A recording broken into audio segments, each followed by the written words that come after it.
Hi, this is the voice, Michael Chavello. You're listening to the Premium Oddscast, hosted by leading MMA oddsmaker Nick Kalikas, fight scientist and author of Fightnomics Reed Kuhn, and MMA journalist Brian Hemminger. The absolute best UFC betting info, hits, statistics, and analysis from the most respected authority in mixed martial arts betting, MMAOddsBreaker.com.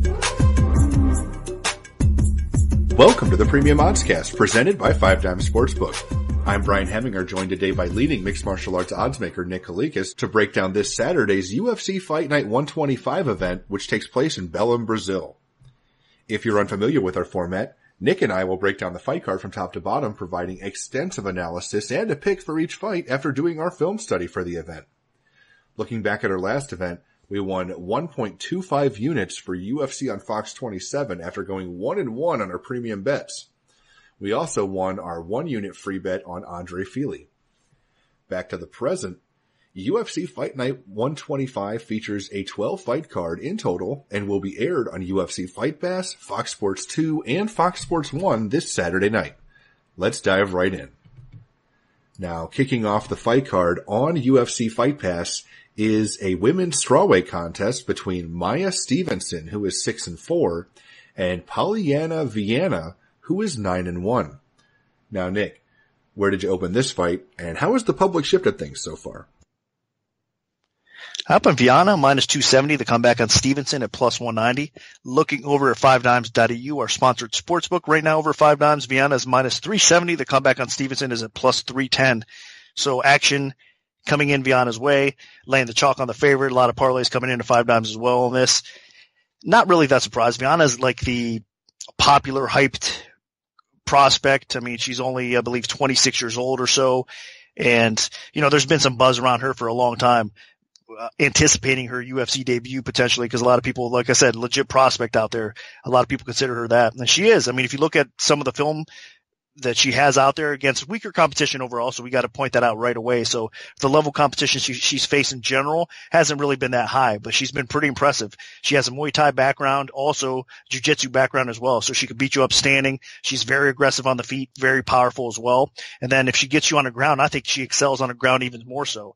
Now, her wrestling's not that great, so she's going to have to improve in that area to get the takedowns and get the fight to the floor. But she's kind of has some sneaky ways of getting the fight to the floor, like dragging you down, tripping you down as well. Or she's opportunistic. If you make a mistake, she might hop on your back or pull guard on you as well and try to submit you on the ground. And once she does have you on the ground, though, she's very aggressive, whether she's on her back or from top position as well. I mean, she looks for the kill. She's looking to submit you, get you in a bad spot, or even drop some bombs on you ground and pound. So she's one of these wild, aggressive fighters, but at the same time has some technical skill as well. And she's very tough to deal with. I mean, as far as getting her out of there, as far as chin goes, she has a very solid chin. Her cardio seems to be okay as well.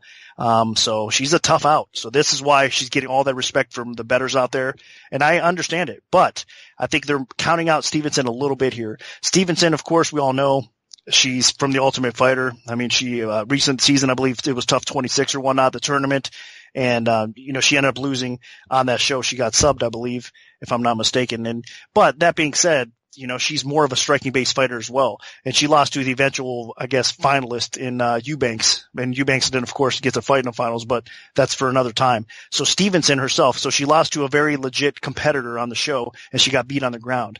And overall, she's a striker boxer. That's what her background is. Of course, she's married to Joe Stephenson, so she has, and Joe Stephenson, as you all know, is a grappling-based fighter more so than anything else. So she does have some really good experience on the ground. She's developing her ground game overall as well. So she's okay, but she still has that, I think, I don't know, at times, lackluster defense to say on the ground. I mean, she definitely needs to improve things. She needs to tighten up that sub D for sure, because on the ground with Viana, she's going to be in some serious trouble. But overall, if she could keep this fight standing, Stephenson's boxing is very good. It's very technical. She has some power behind her punches as well.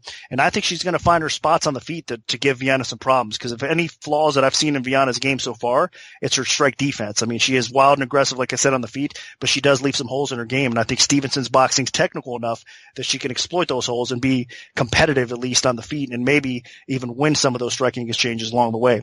But I think what's going to happen here, Viana's eventually going to take over the fight, be aggressive, get the fight to the ground, and probably finish off Stephenson. So the pick is Viana. I think where the line is right now, it's probably a little bit too overinflated, but I do expect her to win the fight. So it's tough to say it's a dog or pass situation in this spot. So the pick is Viana to win.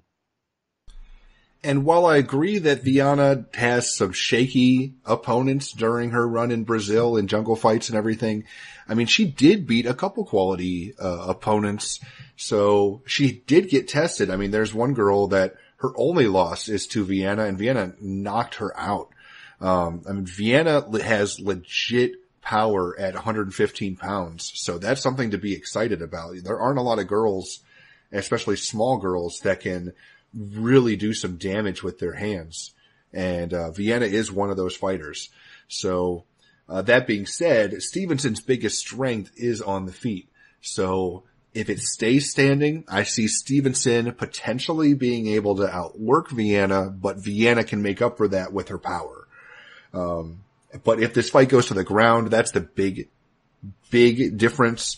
Stephenson is not strong on the canvas. Viana is very good from top position with ground and pound. She's good with getting it to the floor if she needs to, and she has a pretty above average submission game.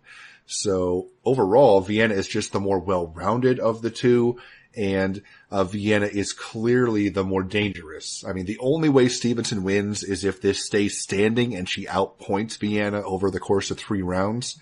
But Viana could knock Stephenson out. Viana might be able to outwork Stephenson, although that's unlikely on the feet, and win a decision there. And Viana could just take Stephenson down and win it on the scorecards, or Viana could take Stephenson down and TKO her with ground and pound or get a submission. So, I mean, the paths to victory are through the roof for Viana. So I just really like her here. I think she's a legitimate prospect, and she's somebody worth potentially getting excited about in the women's strawweight division. So Viana is my pick. Now moving up to the men's flyweight division, we have Davison Figueredo, who is 13-0, taking on Joseph Moraes, who is 9-0. Now, Nick, what's the MMA oddsmaker's perspective on this one?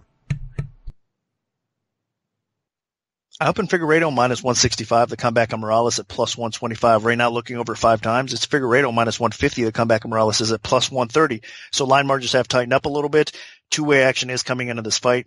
I'll tell you what, you have the battle of prospects here for sure. I know that Figueredo is 30 years old, so he's getting on the older side of the prospect, sort of say level, but at the same time he is, because in MMA years, he's still a little young. I mean, he's only 13-0, undefeated, and he's put on some really solid performances thus far in the UFC, especially his last one. I mean, that Brooks win that he had was very impressive, because a lot of people were touting Brooks as a future title contender at 125 pounds. So for Figueredo, even though it was a close fight, I mean, for him to come in there and pull off an upset over a guy like Brooks with his wrestling pedigree and everything that he brings to the table, that's a very solid win. Figueredo's a very complete fighter. He can beat you up standing. He's got real knockout power in the feet. He mixes things up well. His sub game and his ground game is actually pretty lethal as well. Of course, I think he needs to keep on improving, and, you know, obviously all aspects of the game get a little bit more technical. He does tend to get a little bit wild sometimes as well, and that can leave some holes in his game, and he's hittable on the feet. So he needs to tighten things up a little bit and keep working, but he's the type of guy that does seem to get better fight by fight as well. He can grind you out. He can beat you in all aspects of the game. So he's very tough, and I'm surprised that they're matching Moraes up with him, honestly, because Moraes is another serious prospect. He's even younger. He's 23 years old. So in my opinion, he's a real genuine prospect here, and he's such a well-rounded fighter. He's been training at Team Alpha Male with Uriah Faber and crew for a long time, since he was a teenager. So the guy has been around just championship caliber fighters, and he's picked up all good traits from them. I mean, he's such a well-rounded fighter. He can beat you up standing. He has precision type of striking with knockout power, underrated knockout power. If you look at this guy, you wouldn't think, the guy hits like a pretty hard type of hitter, a heavy hitter at this weight class or whatever. You wouldn't necessarily think that, but he does. And it's his precision, it's his accuracy, everything you want to say about him. I mean, he's definitely one to watch on the feet as well. And then if he gets you on the ground, I mean, he excels on the ground as well. He's got a sneaky sub game. He's kind of long for the weight class at times as well. In most matchups, he will be at least. So I think that Moraes is just a tough out for a lot of people, and he's a heck of a finisher. So I think he's got a legit shot here, even though Figueredo is tough to finish. I think he has to be cautious here, because Moraes is the type of fighter that is such an aggressive and I think has that killer instinct that he can finish a fight against most people. So this is going to be a war. It's going to be a back and forth battle here. I expect Moraes to have a little bit of an edge, I think, overall, and he is a little bit more of the dangerous finisher, I think, out of the two here. Even though Figueredo has, quite a few finishes on his resume, I think the way they match up, I think Moraes' defense is a little bit tighter, and I think he's going to be able to exploit some of those holes I was talking about in Figueredo's game as well. So this is a tough fight. I could realistically see it going either way. Like I said, I love the matchup because it's going to be a really competitive fight. It should be one of the fight of the night candidates for sure, but I have to slightly lean towards a younger prospect here in Moraes. Now, he's going to be in enemy territory, of course. I mean, the fans are definitely going to get behind Figueredo, so we'll see how this young gun approaches this fight and how he takes everything in. So I do think it's a dog or pass situation, though. It's going to be such a close fight. You don't want to lay chalk in this spot. So it's a dog or pass, and my pick is actually going to be Moraes to pull off the slight upset. Got a battle of unbeatens here, and both guys are extremely dangerous and very promising young fighters. Figueredo is slightly more well-rounded, but I think Moraes might be more dangerous. You gotta remember, Moraes made his UFC debut against a very, very talented fighter in Roberto Sanchez, and while Sanchez got an early takedown, when Moraes got back to his feet, he blasted Sanchez with some heavy hands, and then eventually was able to get a rear naked choke and finish the fight.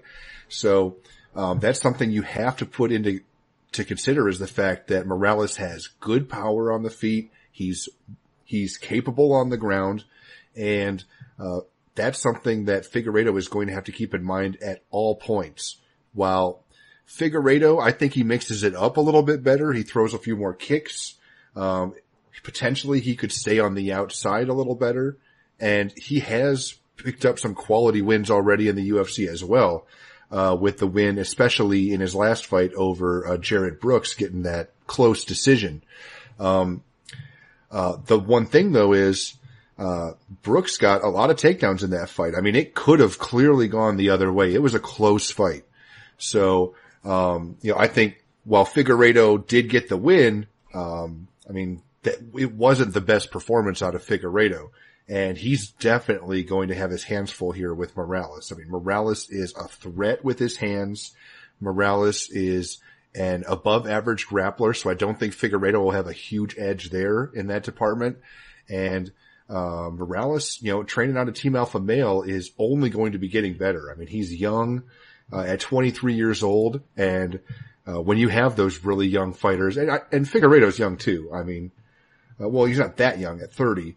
But I think the sky is the limit here with Moraes. Like, this guy could be a future contender someday. And my only concern is that they're matching these two guys up a little early in their career. I mean, you hate to see two undefeated prospects duke it out, like, in their very early in their UFC run. Usually UFC waits a little bit later when they're potentially knocking on the door for contendership. But, I mean, this is definitely going to be a really good test for both guys. But I'm leaning Moraes. I think that he has a little bit more potential than Figueredo. And I think that he's a little bit more dangerous, especially with his power. And if this stays standing, Moraes' hands could be what puts him over the edge here. So my pick is going to be Joseph Moraes as well. Now, kicking off the Fox Sports 2 prelims, we have a bantamweight contest between veterans Yuri Alcantara, who is 34-9 with 1 no contest, and Joe Soto, who is 18-6. Now, Nick, where did you open this fight, and how has the public shifted things so far? I opened Alcantara minus 125. The comeback on Soto at minus 115. So virtually a pick 'em with a slight lean towards Alcantara. Right now over 5 times. The Soto minus 120. The comeback on Alcantara even money. So line flipped. Virtually a pick 'em still though as well, and it could flip back and forth. I mean, this is one of those fights that I think a round pick 'em either way is fair and accurate. I mean, it's a tough one to call, and it's tough for me to pick as well, because you have Alcantara, which is going to be the longer, stronger overall fighter. I think he's more capable of finishing fights, especially on the feet in this matchup, more so than anything else. I mean, he's a dangerous person. He's a bit of an underachiever in my opinion, honestly, in the UFC thus far, and a lot of it's to do with, of course, his conditioning. It hasn't been steady, good, throughout his career. It's let him down from time to time. If he's basically a front runner. If he can't get you out of there early on, he's going to probably struggle. And if you could take him down and control him a little bit, he's going to lose his decision. I mean, that's kind of his MO right now, and it is that way. And that's exactly the type of fight that he's going to have here with Soto, in my opinion, at least. Soto's a very underrated fighter. He's very solid in all areas, all aspects of the game. I mean, he's got good wrestling. He's got pretty good stand-up, underrated stand-up, honestly, in most cases. And he's got a great jiu-jitsu game to go along with it. So I don't think there's a huge advantage in Alcantara in any area over Soto. In fact, I think Soto, if he can weather that storm and his chin holds, he probably wins his fight because he ends up grinding Alcantara out. Because I don't think Alcantara could sub Soto. Soto's sub defense is really good. I know in his last fight it was kind of crazy. I mean, against Brett Johns, that calf slicer that he hit on him, I mean, that doesn't happen very often. So I think that was a unique situation. And Soto's way above and beyond, his sub defense is way better than that. It was just unexpected. Like I said, honestly, a curveball there in most cases. I know he's been choked in Bellator as well, but I mean, technically speaking, Soto has a really good jiu-jitsu game defensively as well. So it's going to be a shocker if Alcantara does catch him in something here in this spot, put it that way. In fact, I think, Soto could possibly end up, if anybody gets a sub here, it could be Soto subbing Alcantara on the ground. I don't think that happens either. I think what we see again is Soto kind of grinding this out and controlling the fight and just smothering Alcantara and, landing some ground and pound along the way and making it a pretty clear 29-28 type of decision, win for Soto. But that chin is what I don't trust, and Alcantara is in Brazil, and I think Alcantara kind of needs to bounce back and have a better performance that he's had at his last few outings. I mean, it's been disappointing for him because, like I said, he was pretty much on his way to being a legit contender, in bantamweight for sure, and he's had some setbacks. And the fight over the loss, I should say, to Alejandro Perez in his last fight, that's disappointing. I mean, Perez is a pretty solid fighter, but he's not a title contender by any means. So I think Alcantara is definitely on the decline a little bit, but his power's still there. And I think that, again, with his reach advantage and with the power that he possesses, I think in this matchup against Soto, he's probably going to end up catching Soto along the way. So if his takedown defense holds early, I think he's the type of fighter that could snipe Soto and give him a lot of problems here. So I'll go against the grain here, I guess. Again, it's a fight that I'm going back and forth on, but I'll pick against the public grain. I'll go with Alcantara. I think he has a good shot to finishing this fight, so I'll lean that way a little bit. But this is another spot. Make sure you check out MMAOddsBreaker.com, our staff picks on fight day, because that's going to be my final selection. I could swing back to Soto. Like I said, to me, it's pretty clear here. I think it's going to either be Soto by decision or it's going to be Alcantara inside the distance. So if you're betting it and you lean one way or the other, there you go. That's the way to bet it, I don't think. I mean, I do think. I don't think you bet it any other way, honestly, in this fight. So look for maybe the props because it's a tough one. So Alcantara inside or Soto on the cards. But my pick for right now is Alcantara. And I'll come in the other way. Both guys lost in their last bout, and neither looked that good. But what I will say is Soto was facing one of the best up-and-coming prospects in the bantamweight division, while Alcantara, he was facing, a good fighter in Alejandro Perez, but a beatable fighter. And I thought Alcantara actually looked worse in losing a decision than Soto did in getting submitted. Alcantara is getting up there in years, and we've been saying that for a long time now. We have. But it seems like he's finally starting to fight like it. He's 37 years old, and usually fighters don't age well in the lower weight classes where speed and explosion and reflexes are so important. But Alcantara has always made up for it by having a strong ground game and some heavy hands. Joe Soto, being a former Bellator champion, being a very talented ground fighter with a decent stand-up game, has come a long way. I mean, he was actually on a nice little run in the UFC bantamweight division until that recent loss to Brett Johns. He'd won 3 in a row, including some quality victories over guys like Marco Beltran and Hani Yahya. So I have to give Soto some credit. It seems like he was turning a corner a little bit until he ran into Brett Johns. Now, this is actually the last fight in Soto's contract, so he's got a lot on the line here. He could have renegotiated a new deal, but he's fighting this out, and if he wins, I mean, this is a big step for him and make a lot more money probably. So the pressure is on for Soto, and he is entering hostile territory here in Brazil, but I think, with the way that Alcantara seems to be slowing down a little bit with some of his historical issues with conditioning and pace, Soto, even though he's not the greatest striker, I think he could outwork Alcantara on the feet. And then if it goes to the ground, I think Soto could be the better grappler. So I think this is actually a decent spot for Soto. The only concern I have is Soto's chin. He doesn't have a great chin. He's been knocked out 3 times in his MMA career, I believe, twice in the UFC. So, and Alcantara has power. I mean, this guy's fighting at 135 and he's knocked out people when he was fighting up at lightweight. So, I mean, if he connects with something nasty, Soto could be in big trouble. But as long as Soto avoids that big power shot, I think that he outworks Alcantara. I think that he outgrapples Alcantara, and I think Soto could at least win a decision. So my pick is going to be Joe Soto. Now, sticking with the bantamweight division, we have Douglas Silva de Andrade, who is 24-2 with 1 no contest, taking on Marlon Vera, who is 10-4-1. Now, Nick, what's the MMA odds maker's perspective on this one? Up in Vera minus 160, the comeback on D'Andrade at plus 120. Right now over 5 times, it's Vera minus 125. D'Andrade is at plus 105. So line dropped a little bit more action coming in D'Andrade's way. I am a little surprised. I don't necessarily disagree with it though. With Vera's, I think kind of hype a little bit. D'Andrade is not really the most popular fighter. Not that Vera's huge in popularity or anything, but he's definitely getting a little bit more respect because all of us can see the improvements that he's making. Of course, he's training at Jackson's camp, which is definitely helping his overall game. With Greg Jackson and crew, of course. And then, besides that, you could just see the level of competitions that he's been up against. I mean, the Lineker fight, that's a good test for him. I mean, the Lineker is always going to be thought of as kind of a title on the brink of title contention. So to go in there and lose a respectable hard fat decision to a guy like Lineker is not too bad. I mean, Vera didn't do that bad in that fight. He had a big win over Kelleher. Kelleher, of course, we know is doing some good things right now, and he's more of a submission guy, and Vera was able to submit him. So for Vera, he's making that type of improvement where he's dangerous on the feet, where of course, he of aging veteran like Brad Pickett, he can knock out, he can catch. I mean, he was, behind that fight and then he comes back and wins like that. So that gained him some confidence for sure. So Vera's the type of guy that is improving fight by fight. His stand-up, you got to watch out for a little bit. On the ground, I think he's a little bit more dangerous than even standing. So he's a dangerous out for most people.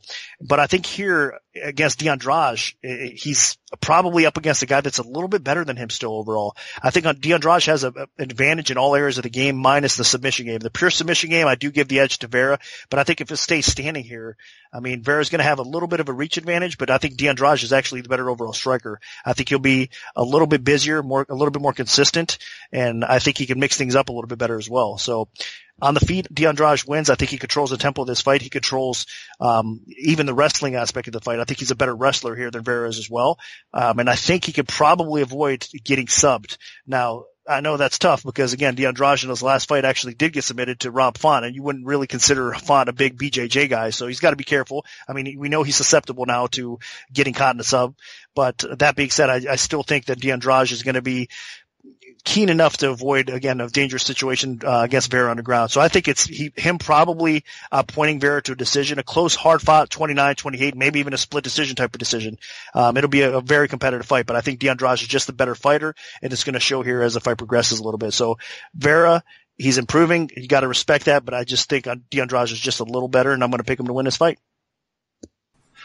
Vera is definitely a fighter on the rise. He's added a little bit more power to his striking game. He sits down on his punches a little bit better. He's pretty long for the bantamweight division, and he has a pretty good ground game. So he's clearly a fighter that is adding more and more to his game as time goes on, especially if you think about how he looked back when we first saw him on that Ultimate Fighter show when he was just so raw. But that being said, Douglas Silva Andrade is a pretty talented fighter in his own right. I mean, he entered the UFC on a bit of a wave of hype. I think he was like 22-0, but I thought at the time that he was really stiff with his stand-up and a bit robotic even. But he's actually loosened up a lot. His pace is strong on the feet. He's aggressive. And I think he can outwork Vera in a stand-up fight. Now, Vera is long, and if he can fight long, then maybe he can make something happen in the stand-up department. But I think Vera's biggest strength in this fight is if he can get this fight to the floor. I think Andrade outworks him on the feet. I think Andrade has slightly better defense on the feet And Andrade has very good takedown defense. So, overall, I'm actually leaning Andrade a little bit. Both of these guys, did not have the greatest performances their last times out. I mean, Vera ran into John Lineker, which hardly anybody looks good against John Lineker. And Andrade, got submitted by Rob Font. So, I mean, they both faced top 15 bantamweights, and that kept them from getting a victory. But, and I don't know if either of these guys will be top 15 bantamweights at any point. Maybe Vera someday if he continues to add more to his game, because he was so raw when he debuted in the UFC. But at this point in time, I actually think Andrade is a little bit more dangerous and capable, especially if this stays standing with his pace and tempo and aggression. So, as long as Andrade can get inside on Vera without leaving himself exposed to takedowns, then I think Andrade can pick up the decision, or maybe even a knockout along the way. So Andrade is going to be my pick.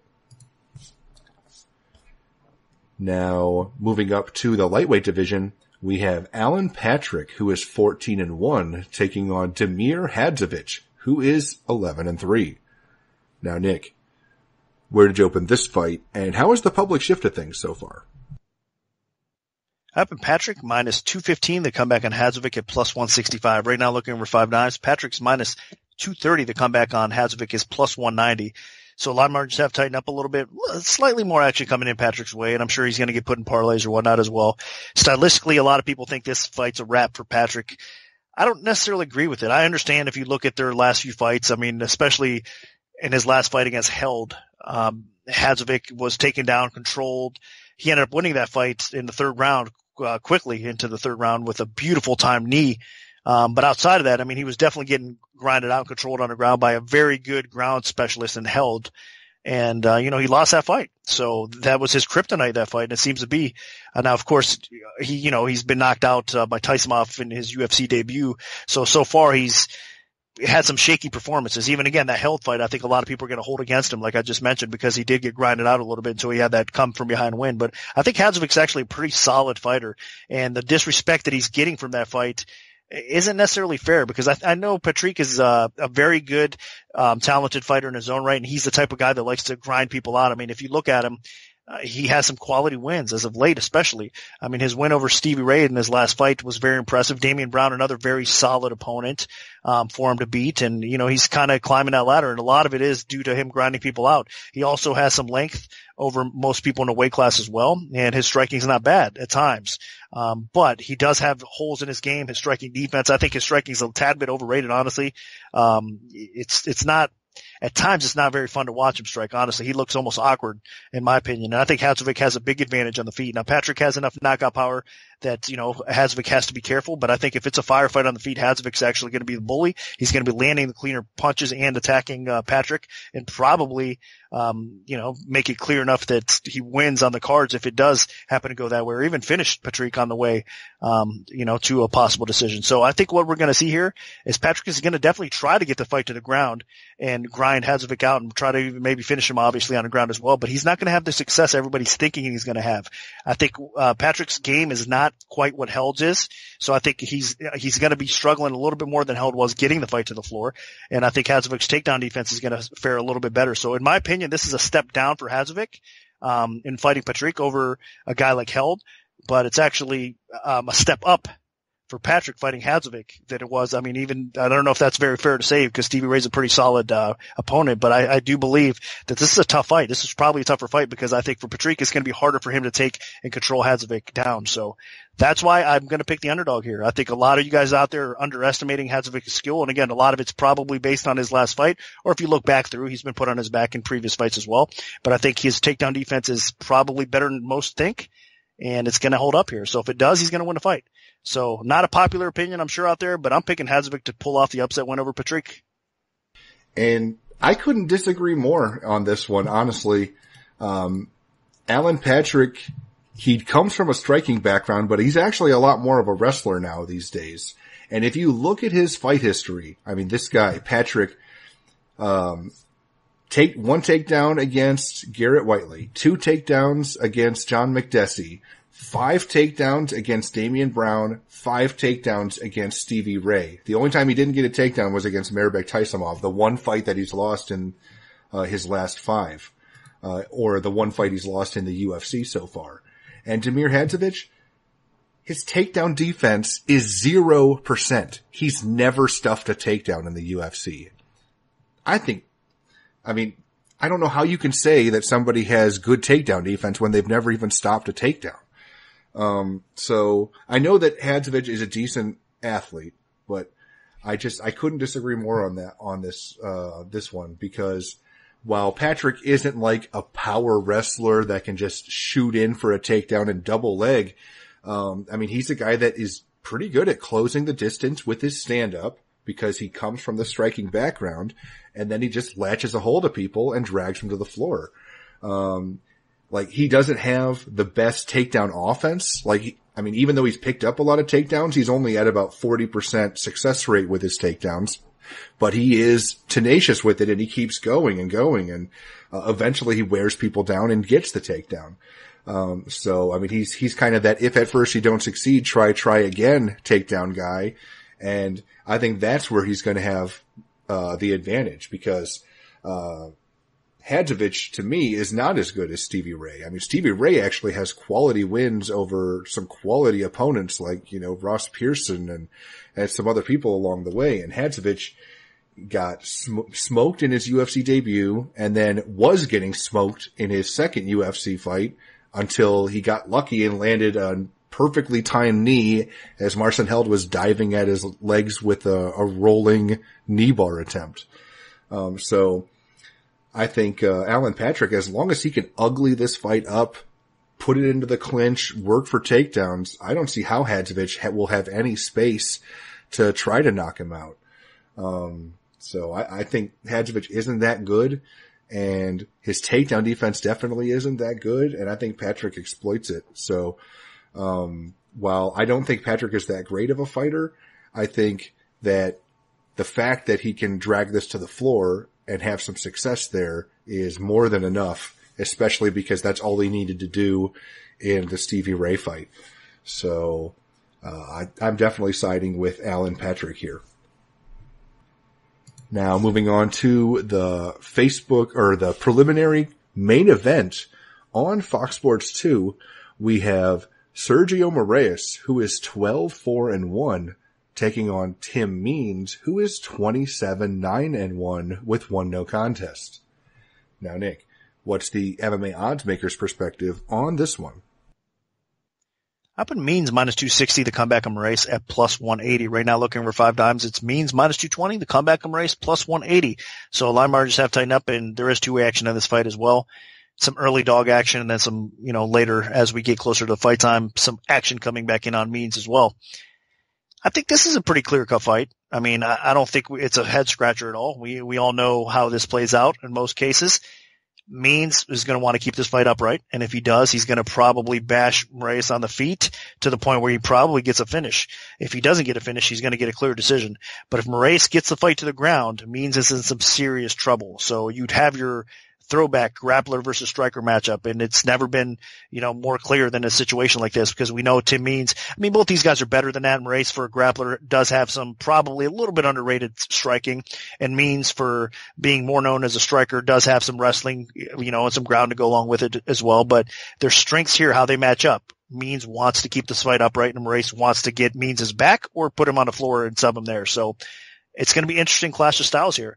And I think if Means doesn't make that mistake, he's obviously got a clear advantage, and his takedown defense is probably good enough to keep it upright. So I don't know if there's much more to say than that. I think it's Means. You have to pick Means, but as far as betting goes, you have to be cautious here in this fight, because one mistake for Means can get him subbed. Moraes gets his back, he's going to sub him. I don't think there's a question about that.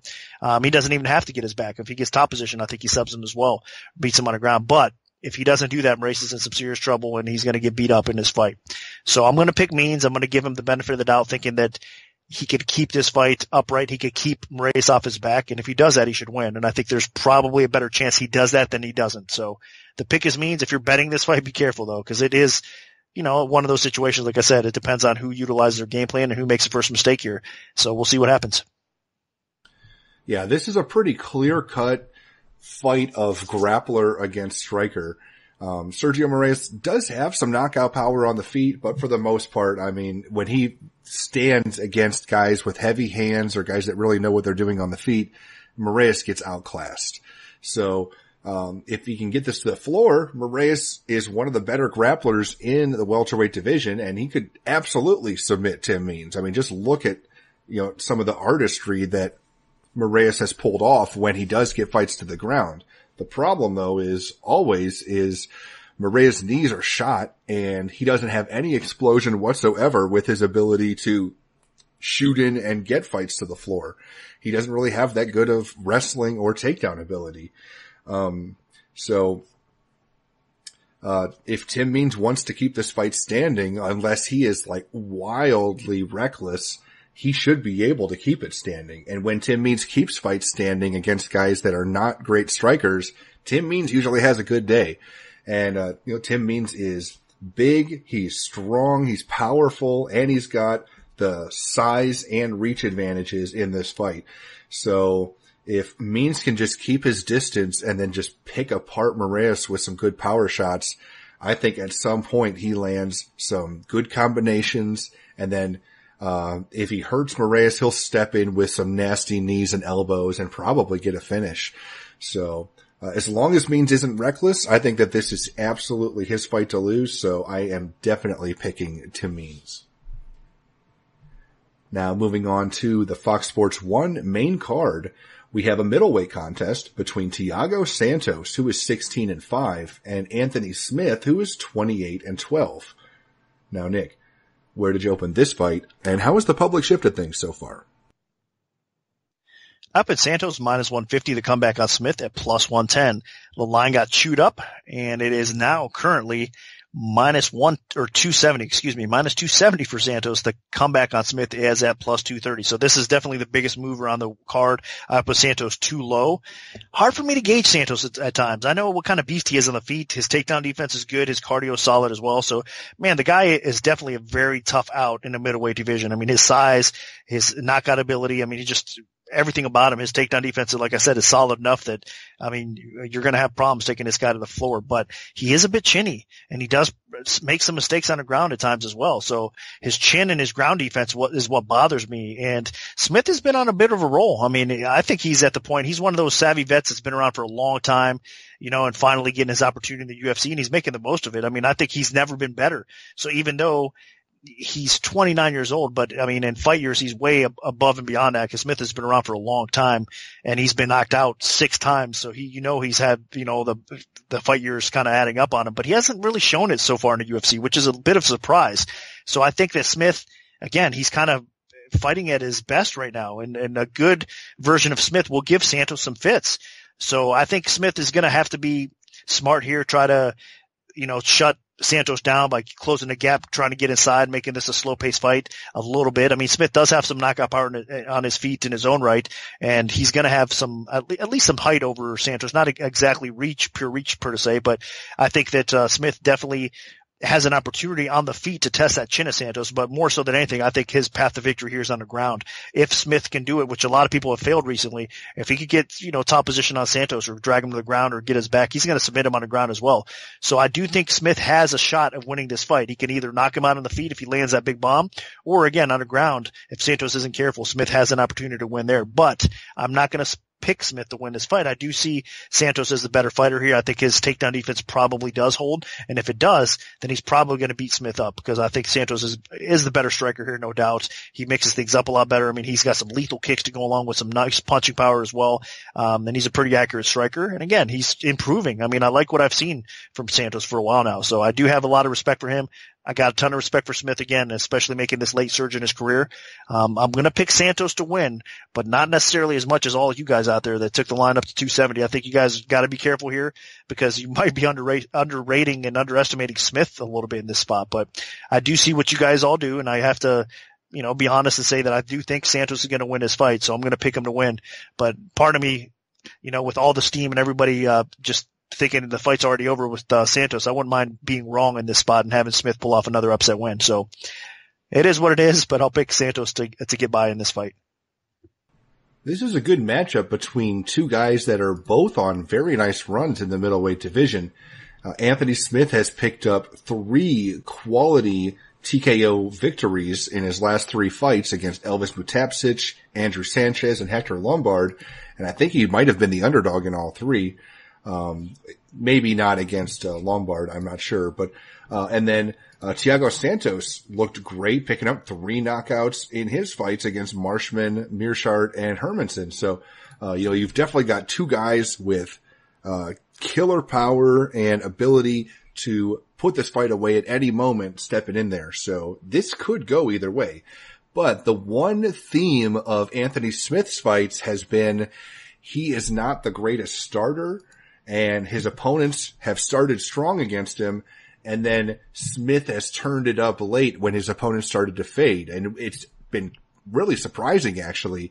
Mutapcic, Sanchez, and Lombard slowed down in all 3 fights, and then Smith was able to pick up a knockout as his opponents gassed.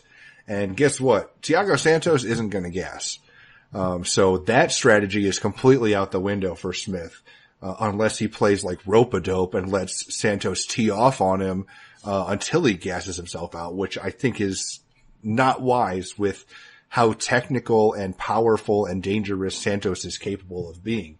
So in a pure stand-up fight, while Smith does have some slight advantages in reach and length and height, I think Santos utilizes his reach and technique better. Santos is the overall more powerful striker, and Santos is the more dangerous striker. So if this is a pure stand-up fight, Santos should win. He shouldn't just win. I think that he can win convincingly. But, Smith does have other paths to victory. Smith actually does have an underrated ground game. He has, very long limbs that he can utilize very well on the canvas. So if this fight goes to the floor, Santos has shown that, he's, not that great on the ground. And, he has been submitted multiple times in the UFC, most recently by Eric Spicely, a guy that is kind of a one-trick pony with his ground game, and he was able to get tapped out. That was his actually last loss, I believe. So, if Smith can get this to the floor, Smith might be able to get a submission. And Smith does have the power to knock Santos out if he catches him with something, just out of nowhere. But overall, though, you have to side with Santos. He's got the power, the technique, the ability, and he should not slow down in a 3-round fight, unlike Smith's last 3 opponents. So I think this is Santos's fight to lose as long as it stays upright, so he's going to be my pick. Now moving all the way up to the heavyweight division, we have Timothy Johnson, who is 11-4, taking on Marcelo Ghom, who is 6-0. Now, Nick, what's the MMA oddsmaker's perspective on this one? I put Ghom minus 185, the comeback on Johnson at plus 145. Right now looking over at 5 dimes. Ghom minus 160, the comeback on Johnson is at plus 140. So there is 2 action in this fight. Margins have tightened up a little bit, but the line got bet up originally. Now it's getting bet back down a little bit, and I expect it actually probably climb back up. So it's going to be one of those roller coaster lines up and down a little bit. We'll see it go. Ghom is definitely one of those serious prospects. Age 25. He's a great addition to the heavyweight division. There's no doubt about that. And they brought him in, and he faced a pretty solid opponent. A lot of people probably aren't going to give Colombo a lot of respect, but he's one of those guys that was around some of the smaller organizations for a while that mounted a decent resume in his own right, and he's a solid test. It's definitely one of the biggest tests of Ghom's career when he made his UFC debut against Colombo, and man, did he pass that test with flying colors. The guy looked great in that fight, getting a tough, rugged guy like Colombo out of there quick. So that was an impressive, performance, but now he's stepping up to the plate against somebody way tougher. Tim Johnson is definitely a test for Ghom, and it's going to be by far the best person he's ever faced. But I think Ghom's going to be up for the challenge here. From what I've seen so far, Ghom, basically he's a striking-based fighter with actually he's a striking based fighter with some wrestling and BJJ. So he's basically one of the hybrid overall, kind of new generation MMA fighters, of course, that we've all been talking about, that's kind of developing and becoming more complete fighters right away as soon as they enter the UFC. So Ghom has it all. I mean, he does have some knockout power on the feet, but he can submit you. He can take you down as well. So, I mean, like I said, he's a very complete fighter and he's only getting better, and he's going to be tested here, and his confidence is going to continue to increase if he could get some of these wins. And I think he can, again, it's again like Johnson. It's a big step up, but I think he can get it done. Now, Johnson, of course, has a wrestling background. He's a very tough fighter. He pushes a pretty high pace as well. He's just a tough out, but I think he eats a little bit too many punches. I mean, he's got a pretty solid chin. I know it didn't fare too well for him in his last fight for Johnson, but overall, he's not that easy to get out of there. I mean, Albini does have some kind of special knockout power at times. I know he wasn't able to get Arlovsky out of there, but again, that's another story there. But I mean, I'm not surprised Albini was able to finish Johnson, because he does have that knockout power in him, even though it, like I said, didn't show recently. So, that loss there could happen again. I think we could see a repeat performance, because Ghom has that kind of knockout power as well, probably more so than Albini, honestly. And again, Johnson is coming off that knockout loss, so I think there's going to be a lot of question marks in his head right now. I don't think he's going to be able to control Ghom on the ground, so I think the wrestling is going to kind of neutralize each other out. I think what's going to take over here at times and make this a tough fight for Ghom is if Johnson's toughness does hold, then Johnson will probably slow this fight down and try to grind on Ghom a little bit, try to wear him out, and try to take him to deep waters. I think that's probably Johnson's best path to victory in this spot here, because again, there's a lot of question marks surrounding Ghom. So I think stylistically it's a good fight for him. We are going to get a lot of questions answered. I hope it does go, honestly. If I see Ghom going out there and knocking Johnson out in a round, I'm going to kind of be disappointed, because I want to see Ghom in round 3 and how he performs in maybe a tough, hard-fought battle. So I hope Johnson does bring it. I expect he will.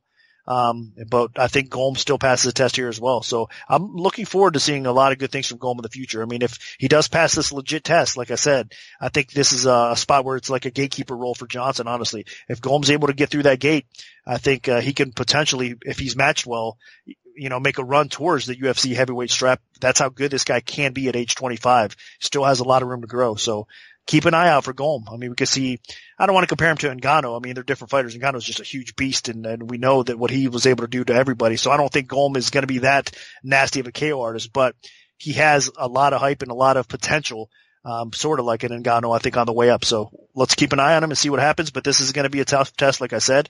I'm expecting Ghom to pass it, though. I'll admit, when I saw fight film footage of Marcelo Ghom, I didn't know what to expect heading into his UFC debut. He looked very raw. He didn't look like he had a lot of striking talent. He looked like he didn't have that much grappling talent. He just looked like an athlete that was capable of making things happen. And then I saw him in the UFC, and his debut against Colombo, he looked great. He had a stiff jab. I'm not saying that he's, I'm not saying that he is an accomplished striker yet, but he actually looked like he knew what he was doing on the feet, and then he got the fight to the floor, and he looked like he knew what he was doing on the ground too. So this is a guy that potentially we could get excited about. Now, granted, Colombo's not a very good heavyweight, so it wasn't the best test, and we're going to learn a lot more about Ghom in this fight, because Timothy Johnson is capable of really making a fight ugly, and he's picked up some quality wins in his career. I mean, Tim Johnson is, while he has not been that great lately, he does have some victories over guys like, Marcin Tybura, who is a top 15 heavyweight. He beat, Shamil Abdurrahimov, who in my opinion is a top 15 heavyweight. So, he has some good wins in his UFC run so far. And if Ghom allows Johnson to make this fight ugly, to bring it into the clinch, to let him drag it to the floor, then Johnson could win this fight. Johnson maybe could even outwork him on the feet just with pressure, because that's kind of what happened when Johnson faced Tybura. I mean, Tybura hurt Johnson, and then Johnson just kept pushing forward despite having an injured arm, and he was able to eke out a decision. So, this is a very strong test for Ghom. if he can pass it, I think that he might be a prospect worth getting excited about. To help, it is in Brazil. So Ghom isn't traveling or doing anything real crazy here. But, and Ghom is young. That's another thing he has going for him. I mean, even a lot of the guys that people have been getting excited about in the heavyweight division are older. I mean, even Francis Ngannou is in his early 30s. Ghom's just 25 years old. There aren't a lot of young, up and coming heavyweights, and Ghom might be one, to keep an eye on for sure. And, about 250 pounds, he's got good size, he's got strength, he's got power. I'm a little concerned that Johnson could out-grapple him, so I'm hoping that Ghom can keep this upright for the most part unless he hurts Johnson, and we have seen Johnson get hurt. I mean, Junior Albini was able to knock him out in his last fight, so that is something to consider here. So I'm leaning Ghom because I think that even though he looked good in his last fight, he could look even better now just because he is so young and he's adding so much more to his game. And I don't know how much more Tim Johnson is going to be adding to his game at this point. I think he probably peaked a couple fights ago, and from now on, I mean, he's just trying to maintain. And perhaps Ghom has surpassed him. We'll see. This is a very strong test for Ghom. We're going to learn a lot about him in this fight, and I'm going to pick him, but again, you have to be cautious here because this could be a trap fight if Johnson can make this ugly. But my pick is going to be Ghom. Now dropping down to the lightweight division, we have Michel Prazeres, who is 22-2, taking on Desmond Green, who is 20-5. Now, Nick, where did you open this fight, and how has the public shifted things so far? I opened Prazeres minus 175. The comeback on Green at plus 135. Right now over 5 dimes. It's actually Prazeres minus 140.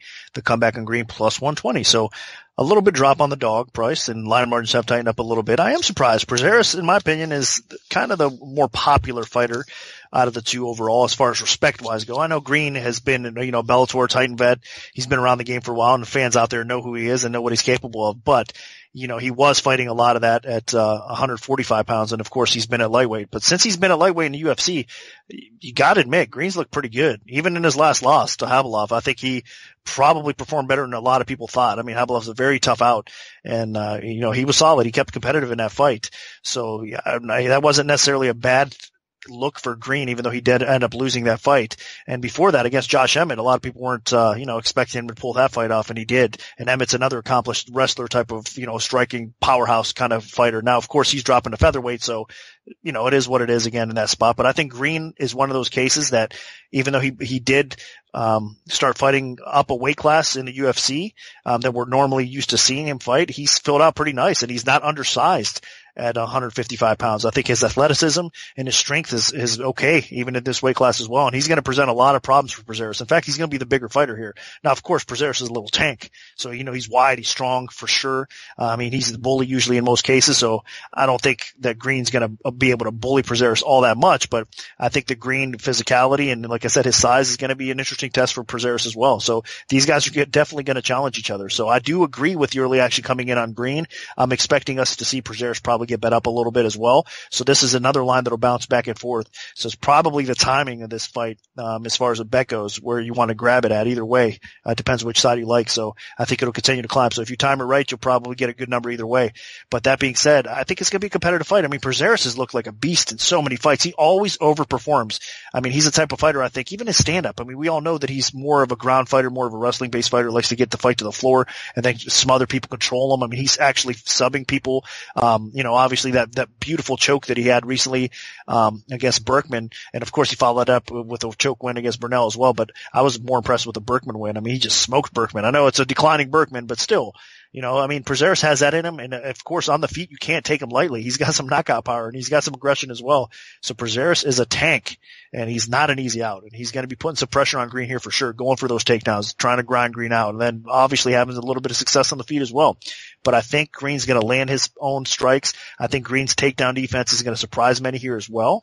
And I think this is stylistically an okay matchup for him. I mean, Green has been tested against other wrestlers again so far in his UFC career and beyond that, so his takedown defense defense has improved for sure. And again, he's got some underrated wrestling in his own right. I mean, and he is going to have some size. So I wouldn't be surprised if Green wrestles Prazeres at times in this spot as well. But I think what's going to take place here is probably we see the ground game neutralize each other out along the way. And I think Green does pick Prazeres apart and end up getting a close competitive decision type of win. Or maybe even we see Prazeres finally go out. He's a tough guy to stop. But I think that Green could get the job done that way as well. If anybody, stylistically, this is kind of one of those weird matchups that I wouldn't be shocked if Green does get a finish here. So I'm going to pick Green to pull off the upset here. I think, again, he's pretty much been a little bit underrated so far through his UFC career, and this is going to be the biggest scalp of his career if he is able to pull off this win over Prazeres in Brazil, of course, as well. So I'm looking forward to this fight. I think Green is going to open up some eyes again, and he continues to improve and get better. So the pick is Green to pull off the upset. This is a pretty evenly matched fight. Now, what Michel Prazeres has going for him, though, is I think even though Green is the longer fighter with a bit better reach and height and everything, Prazeres is just so physical and so strong that he might just be able to overpower Green. Now, Green is a decent striker with solid wrestling and pretty good. He's pretty well rounded in just about everything. But Prazeres has been, just routinely underlooked throughout his UFC run. I mean, this guy's on a 5-fight win streak. He's still not ranked. But this could be the fight that finally might get him into that top 15 mix. Prazeres has solid wrestling, heavy top control, and his stand-up is actually a bit underrated. Now, he's not the type of guy that's going to pick people apart, but what Prazeres does very well is he puts pressure on his opponents on the feet by moving forward, swinging aggressively, and he gets his opponents on the back foot, having to defend because he is throwing hard. And then the second that they start to defend against his aggression on the feet, that's when he looks to get fights to the floor. And he's had a lot of success with that. I mean, his last 2 fights, he was able to pick up stoppage victories by submission. He can be stifling with his top control, with good ground and pound and good submissions. This is clearly a guy that should not be underestimated at this point. Now, yes, Des Green has had some pretty good performances so far. His UFC debut against Josh Emmett, he basically sent Emmett to the featherweight division. And then in his last fight against Habilov, he defended Habilov pretty well. But, still, for the most part, he did end up getting eked out and losing a decision. And he did get taken down 3 times. And honestly, while Habilov gets a lot of praise for his wrestling, I think Prazeres might actually have better actual takedowns than Habilov. Habilov relies a lot more on the clinch and throws and underhooks and all that stuff. Prazeres can just shoot in for a power double, and he's just so physical that he can just overwhelm you. So, that being said, I think Green is going to be the faster fighter. Green might be able to be the more technical fighter with a bit better volume of striking on the feet. So if he can keep this fight upright and not just be on his back foot the whole time, Green has a decent chance to outstrike Prazeres in this fight. And but I think with Prazeres' forward pressure, and I do expect Prazeres to get some takedowns in this fight because I really do respect his wrestling. I think that that's going to be enough, especially in Brazil. Prazeres is a guy that's very physically strong for the division. He's actually missed weight in 2 of his last 3 fights. So if that happens again, which it might, he probably will be forced to move up to welterweight after this fight. But as long as Green accepts the fight, he could be, it could be like a guy that's half between lightweight and welterweight taking on a guy that is capable of fighting at featherweight in Green. So my pick is actually going to be Michel Prazeres. I just think that the wrestling and pressure is going to be enough to get him over the top, although this fight should be close. Now dropping down to the women's flyweight division, we have Valentina Shevchenko, who is 14-3, taking on Priscilla Cachoeira, who is 8-0. Now, Nick, what's the MMA oddsmaker's perspective on this one? I have Shevchenko minus 705, Cachoeira at plus 435. Right now, looking over 5 dimes, Shevchenko is minus 900. The comeback on Cachoeira is at plus 600. So line margins have tightened up, and it's increased a little bit, which is smart because we're going to keep on moving this fight up, and they should. Shevchenko is, in my opinion, the best female fighter on the UFC roster. She's the most complete. I mean, she has a great stand-up game, a really good, solid wrestling game to go along with it, and she has great jiu-jitsu. So she's a very complete package. Decent takedown defense as well. I mean, she can outpoint you. She can finish you. She is the best, most, I think, well-rounded and most complete fighter in the UFC. I mean, she is definitely up there. So that's just, again, my personal opinion. You can argue that, of course, there's some talented ladies, but I think, in my opinion, she drops down to 125 pounds.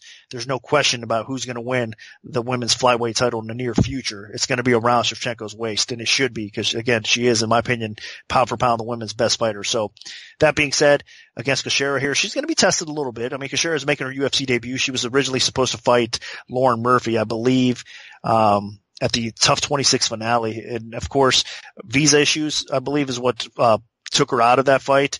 And the public at that time was all over Cachoeira. They were betting her big time against Lauren Murphy. Of course, Shevchenko is not Lauren Murphy, but still, I think that might have been a mistake. I mean, even against Lauren Murphy there in that spot. So I was surprised, and I had to be careful with this fight because Cachoeira is one of those fighters that's definitely an aggressive striker. If you watch her film, she throws heavy haymakers. I mean, literally, she has big power on the feet, pushes forward aggressively, and can be very dangerous. I mean, there's sometimes in some fights you can watch her, she doesn't, she kind of controls that aggression a little bit more so, and I think she's going to have to pick her spots here, obviously, against Shevchenko. So, I have seen two sides of her at times, but she's definitely a very dangerous fighter because she does pack a punch. I mean, she's a big girl for the weight class, and she's strong, and she's going to, like I said, everything she throws is kind of meant to get you out of there.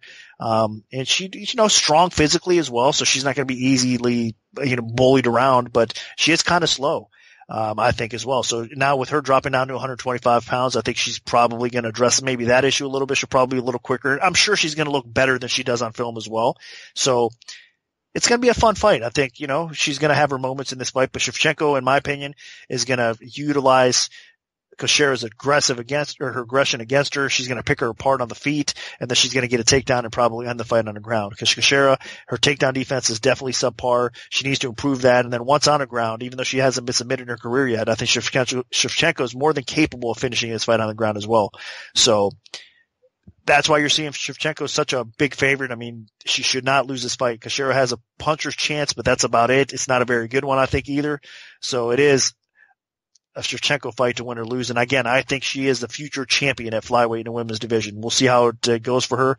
I mean, she's that talented and that good. And I'm sure most of you agree out there as well. So Shevchenko it is.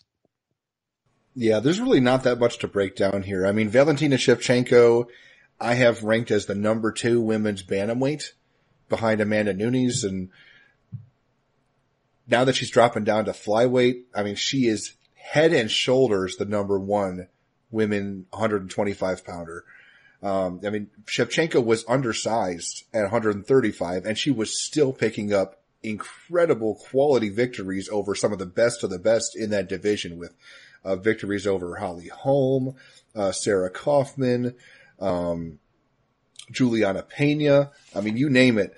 So now that she's actually going to the weight class that she should be fighting at, being an undersized bantamweight, I don't think anybody in this division stands even the smallest chance in hell against her. Shevchenko is an elite striker with a very well-rounded skill set. She has good trips. She can get fights to the floor. She has an above-average ground game, and she can just beat people up in the stand-up. Now, she doesn't have elite power, but she makes up for that with very good technique, excellent counter-striking ability, and against somebody like Cachoeira, who has some power and is aggressive, I think Shevchenko is just going to eat her for lunch because Cachoeira is going to be pushing forward and throwing, and Shevchenko is just going to be dodging and countering. Like, I think this could be Shevchenko's first knockout victory, because Cachoeira is just going to be eating counter after counter after counter, and those add up. It's the shots that you don't see coming that usually do the most damage, and I think Shevchenko can do a lot of damage in this fight. So I think Shevchenko wins it any way she wants. I expect her to get a stoppage victory, but she should clearly get the win here. I mean, I think honestly, she's at like minus 700 or something. That might not be enough. So I think this is definitely a showcase fight for Shevchenko. And if she does not get a title shot after this, I think the UFC is crazy. So my pick is going to be Valentina Shevchenko. Now moving on and dropping down to the bantamweight division for the co-main event of the evening, we have John Dodson, who is 20-9, taking on Pedro Munhoz, who is 15-2 with 1 no contest. Now, Nick, where did you open this fight, and how has the public shifted things so far? I've been Dodson minus 165. The comeback on Munhoz at plus 125. Right now over 5 dimes, it's Dodson minus 150. Munhoz is at plus 130. So line margins have tightened up a little bit. And there is 2 action on this fight as well. And I think we'll continue to see that. I mean, you have 2 quality bantamweights going at it. Of course, it's still hard for me to get used to Dodson fighting at 135 pounds, even though he's had a few fights there now as well. I mean, we're just so much, used to him being, I guess, a title contender at the flyweight division. So, he's had some mixed success, obviously, at bantamweight. He is definitely undersized in this weight class as well. And of course, bantamweight's a deep weight class. It's deeper overall than the flyweight. So I'd expect him to struggle, but he still has some very competitive fights against quality people. Look at his last fight against Moraes. That was a very close fight that could have realistically went either way. And Moraes is one of the guys in line for a bantamweight title shot. So Dodson is a special athlete. He's always been a tough out in the UFC and one of the better fighters, regardless of the weight class. I mean, Dodson, well, he's got to win over the current bantamweight champion, of course, in TJ Dillashaw as well. So Dodson is that type of guy that has speed. He's got that knockout power. Of course, he's a smart fighter. He's training at a good camp. We all know, again, Greg Jackson and crew there. He's been with him for a long time. I mean, Dodson's just a very difficult out. He's hard to take down, hard to control, hard to beat on the ground. So if you beat Dodson, you're not going to probably smother him on the ground. You're going to have to beat him on the feet. And he's dangerous because he does have that speed and knockout power and the precision as well to go along with that experience and the fight IQ. So Dodson's a very tough out, but I think Munhoz is the type of fighter. He's going to have some size over Dodson. Munhoz on the feet is no slouch at all. He's more well known for his ground game, of course. He is a very technical finisher on the ground, to say the least. If he gets you in that choke, it doesn't matter who you are. If you've never been sub before, you got a good sub defense. He gets that arm around you with his technique and his strength and just utilizing those chokes that he has. He's so slick, he can finish you. He's proven it time and time again.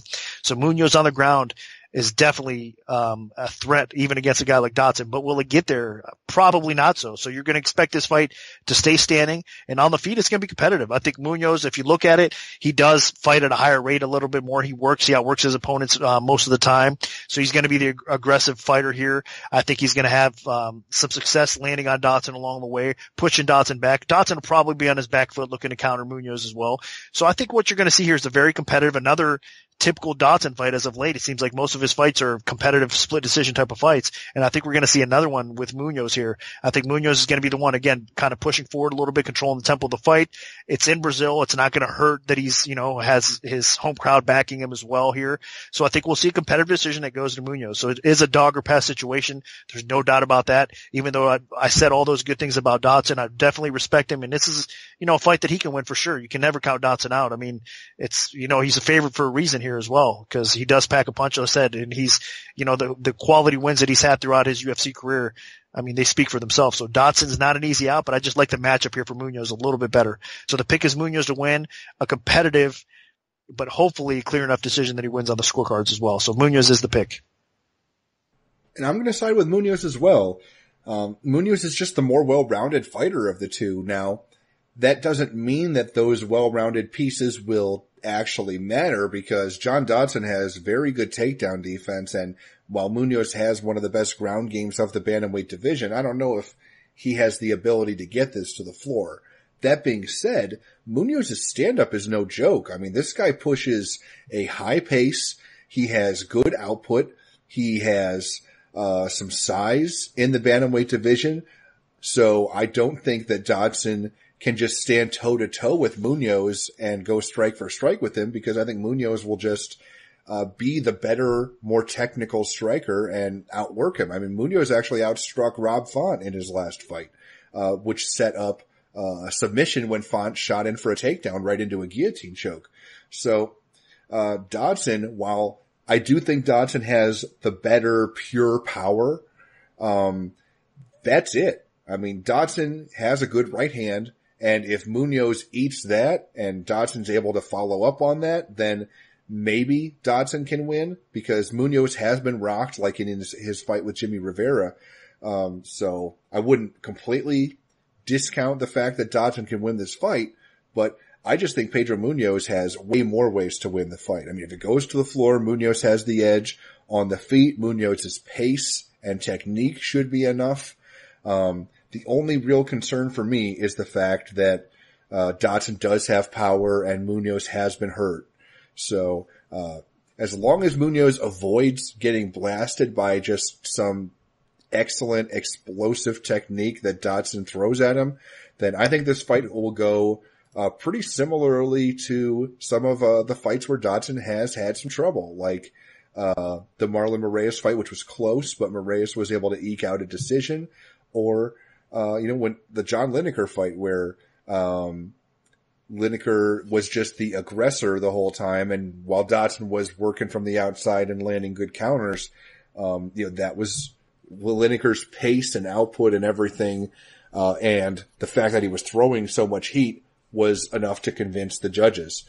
I know Dodson hasn't been completely destroyed or anything in any bantamweight fight. His only 2 losses have been by split decision at 135, but I think Munhoz has the size and technique that could make things difficult for Dodson. So I'm going to side with Munhoz.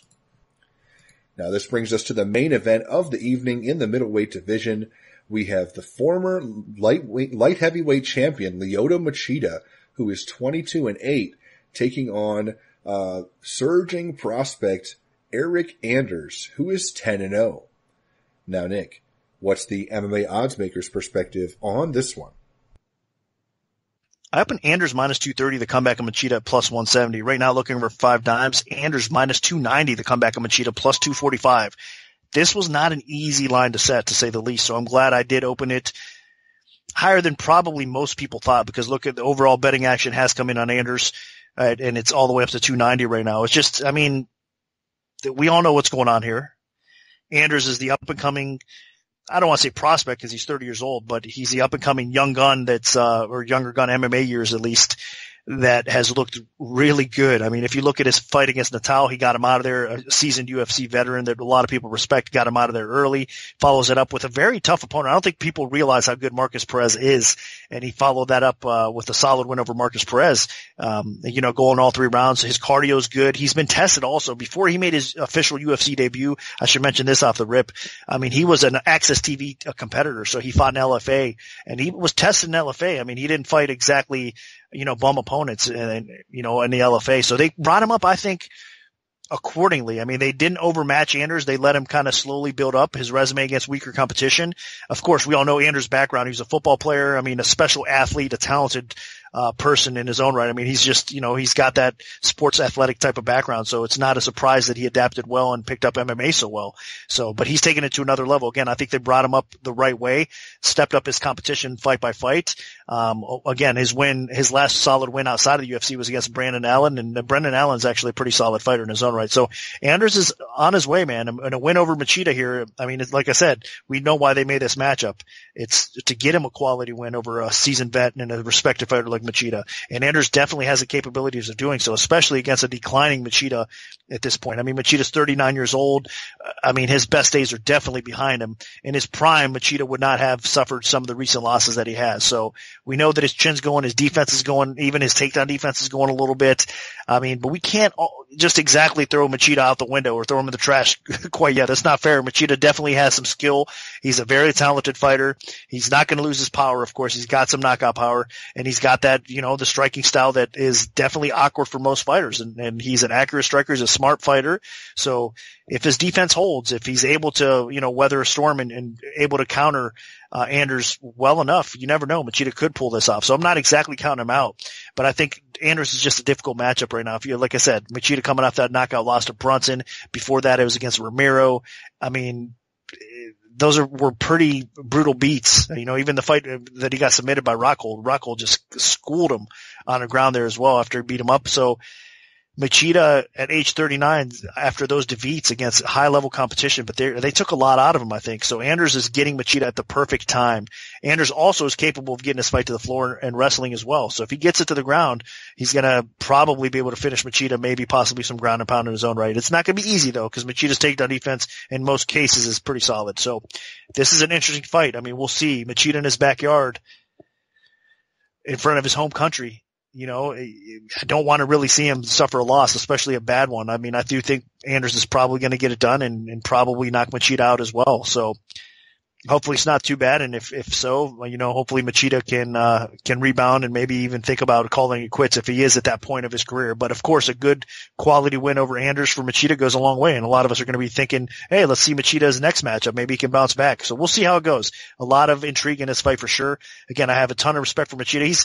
For me, he's one of my all-time favorite fighters. I mean, it's hard. I'm not biased at all or whatever when I set a line on him, but he's always been one that I loved watching throughout, and it's tough seeing him kind of hit this decline spot in all honesty, but it is what it is. All fighters go through it. I mean, you can't avoid father time, as they say, and it's another case like this. So it's Anders' time now. I think he does get the job done here against Machida, and he is somebody to watch out for at 185 pounds. He could be the dark horse of the division for sure. Anders is a talented fighter, and he's only going to improve. And a win over Machida is going to take his confidence to a whole other level. So keep an eye on Anders here. And I know this is the main event, and you're expecting me to, talk your ear off, but there's not a whole lot to say about this fight. It feels like Lyoto Machida is being fed to the next up-and-coming guy in the middleweight division. And that's because it's true. I mean, Machida's on a 3-fight losing streak, and he's taking on somebody that's never been defeated. So it definitely is like a changing of the guard type fight. Now, Machida could still win this fight. I mean, he has the skills. He still has, that wonky karate style that's difficult for a lot of fighters to adjust to. The problem, though, is he has no chin at this point in his career, and he's not able to dodge attacks like he used to. I mean, he always had that first step backwards, and then he could explode forward the second his opponent was kind of recoiling from their own striking attempt. And he just doesn't quite have that speed or the reflexes that he used to. He's not able to dodge the attacks like he used to. I mean, just look against Derek Brunson.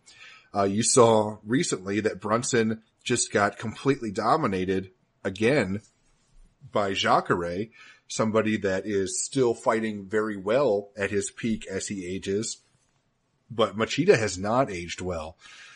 I mean, he had the USADA suspension. He's been stopped, and he hasn't just lost 3 straight fights. He's been finished brutally in 3 straight fights. And then in Machida's last fight, and it was against Brunson, he just was not able to avoid the power of somebody that he should have been able to eat for lunch a couple years ago when he was at his peak. So against somebody like Anders that has power and has athleticism and speed and youth on his side, I think Machida could be in some big trouble here. So, Eric Anders is dangerous and he's capable, and he's picked up quality wins already in his UFC run. He basically retired Rafael Natal in his UFC debut. And then in his last fight, he took on a pretty game guy that was in Marcus Perez, that I think was the reigning LFA middleweight champion, and he was able to win a one-sided unanimous decision there.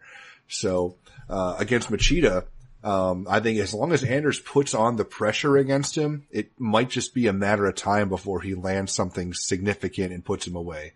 Machida still is dangerous, and he might be able to, pull out some old tricks, But I think for the most part, what likely happens here is Anders just puts the pressure on Machida, backs him up, puts him in a position where he's not able to dodge or get away from Anders' power, and Anders connects with something and Machida goes out.